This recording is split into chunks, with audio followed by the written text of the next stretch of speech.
Hi, this video is for those who maybe grew up outside of the United States, but you live now in the United States, and you have children maybe growing up and going to the school system in the United States. I have a few words of encouragement for you. My name is Amos Tarfa. I'm the director of LifeSTEM Academy in Moorhead, Minnesota, and also we have a campus in Grand Forks, North Dakota, but we are hoping to provide opportunities for families all across America. It doesn't matter where you live. These strategies can help your family.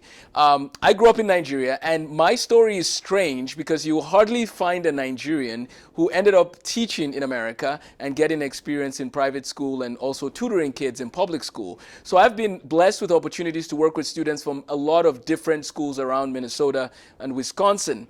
And in this video, what I want to do is I want to tell those who have children growing up here but who were educated in other countries about some of the dangers of American education. Now, there's a man by the name of Thomas Sowell that has written a great book called Charter Schools and Their Enemies, which talks about some of the dangers about our public schools. But I want to explain a couple of things. The standard in America, especially in the K-12 space, is actually pretty bad. And if you compare it to what you grew up with, you would find it to be a very low quality. Over the last few weeks, I've met several parents, or over the past few months, I've met several parents who have told me things like, I wish I could have my daughter go to Cameroon and go to school and then come back for college. Or someone else said, I wish I could have my son go to Nigeria. Like, I'll just send him to Nigeria to get educated. Why are parents saying this? Why are parents who are living in America with all that we're blessed with here saying that they would rather have their children get educated overseas? Well, the data is out there. For the most part, America is one of the worst countries, industrialized countries, when it comes to science and math education. Now, I have taught math in a private school, and I've taught math at a tutoring center we started. I've done that for many years, and I've actually written a math program now. I've been teaching math for over 12 years. But what I want to encourage families to realize is that you shouldn't settle for what you have just because it's a free public school. Even the best public schools in America are actually compared, if you compare them to some of the okay schools in Nigeria, you would find that there's a huge difference. I'll give you one practical example. In America, you are allowed to graduate high school without knowing what you want to do with your life. That is not heard of in Nigeria. That's not a thing that I've ever seen in many parts of the other parts of the world. You don't graduate being clueless. So in America, they allow kids to be clueless, number one, with what they want to do with their lives. Like, that's actually okay for them. And we think sometimes we're doing it out of love, or we don't want to force you into a field, but that's actually not good for a child. You need to help them begin to navigate those issues in middle school and hopefully by high school so that they can put their efforts in the direction they need to go into and start making progress in those fields, right? There should be job shadowing. We have kids who are doing homework like nobody's business. They do a lot of homework, and then they graduate 12th grade not knowing what they want to do with their lives. That's a misplacement of priorities. You should know what you do with your life in 12th grade. And please, by the way, those who are graduating and saying, why didn't you tell me this earlier on? Okay, I'm sorry, I'm not mad at you telling you that, because you don't know what you want to do with your life, that's the end of the world. No, what I'm saying now applies to people in middle school right now especially. Let's change the norm in America.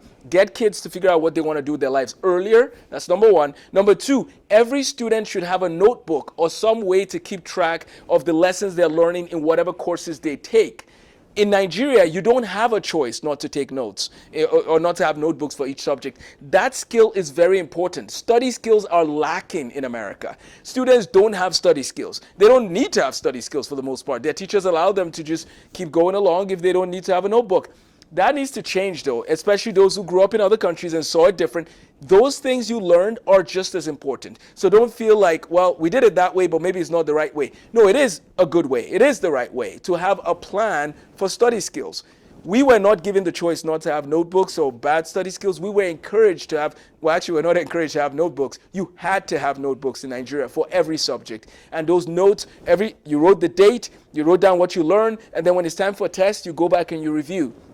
So I'm just at a point now, after teaching for quite a few years and starting a school, I'm at a point where I'm troubled by what low quality of education people are getting here who have seen a higher bar. And please, if you're a teacher there, I appreciate what you're doing. Thanks for what you do. But we need to raise the bar. We have to give kids a chance to flourish and shine more than they're doing right now. America is very good at sports. America is very good at entertainment. But what about education? I mean, where are we at? What's going on? How can we improve? These are things that I hope to do. So I'm going to read you a quote from the Declaration of Independence, and then I'll try and tie it back to my take on education in America. It says in the Declaration of Independence, when in the course of human events, it becomes necessary for one people to dissolve the political bands which have connected them with another and to assume among the powers of the earth the separate and equal station to which the laws of nature and of nature's God entitle them, a decent respect to the opinions of mankind requires that they should declare the causes which impel them to separation. And then it goes on to say, we hold these truths to be self-evident, that all men are created equal and that they're endowed by their Creator with certain unalienable rights, that among these are life, liberty, and the pursuit of happiness.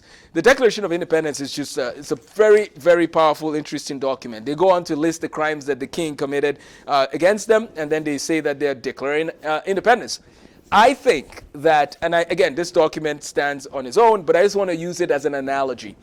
I think that if you have seen better education overseas and you were in America and now you're giving your children an education in a typical public school, they're being shortchanged, we say. They can do better. For example, one more practical example. Kids in America don't get to do physics, chemistry, biology at the same time, right? They're supposed to do 1 year of chemistry, 1 year of physics, 1 year of biology, and so on and so forth. In Nigeria, we were blessed with the opportunity to do chemistry, physics, biology, math, advanced math 1 and advanced math 2, all at the same time, as well as English and agricultural science and foreign language and so on.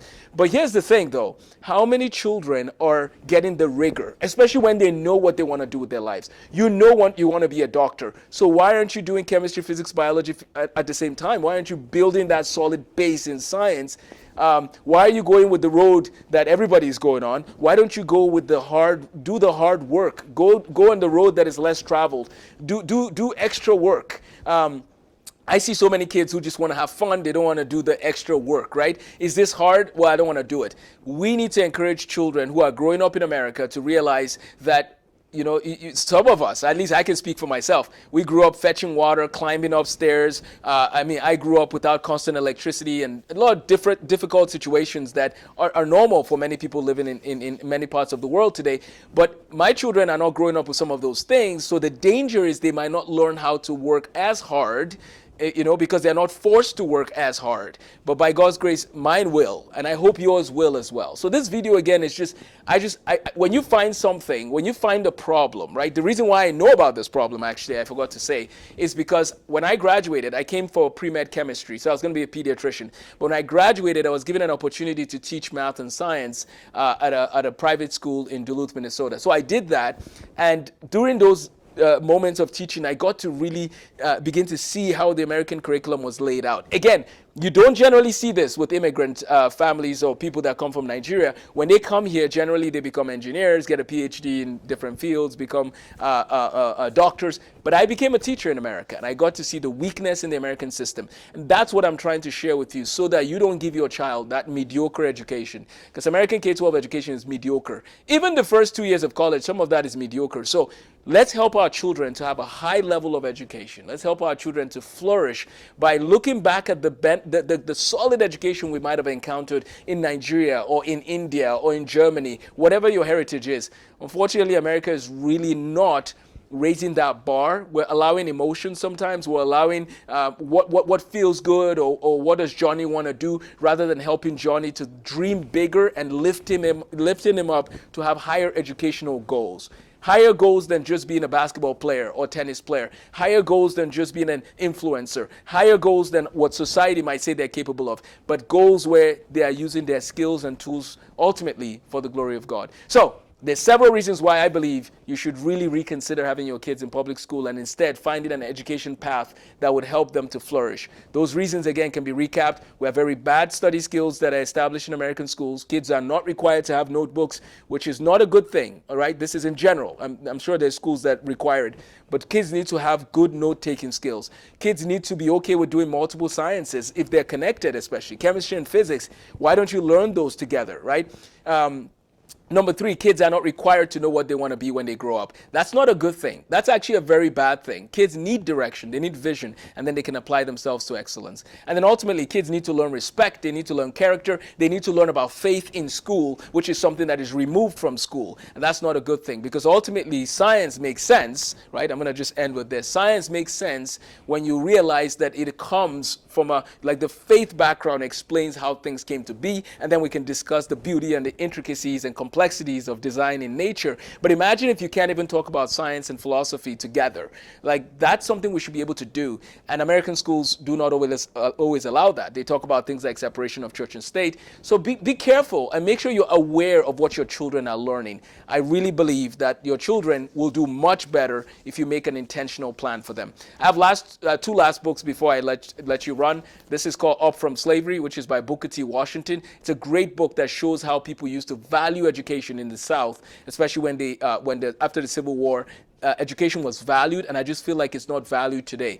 And then Vodi Bakum, Fault Lines. I made a whole episode about his book on our Education Revolution podcast, episode 4. So check it out. Your children can get a higher level of education, similar to that which you might have received when you lived overseas. However, please, let's also be careful what they're taking into their minds and taking into their hearts. That's my other concern about public school education in America. Where faith is removed, other theories and other values or non-values can be put in. And that's why I'm encouraging you to check out these other books. If you have any questions about education, or if you want to follow this journey, I can help from afar. I can send you some of the resources. You can follow some of my channel material to see how you can give your child a 21st century education that gets them ready for places like MIT, Stanford, Harvard, and then hopefully they can go be a light in those places. Take care, and I look forward to hopefully meeting some of you as I do more of my tour on my math book called Tools for Mastering Mathematics. Take care, and have a blessed day.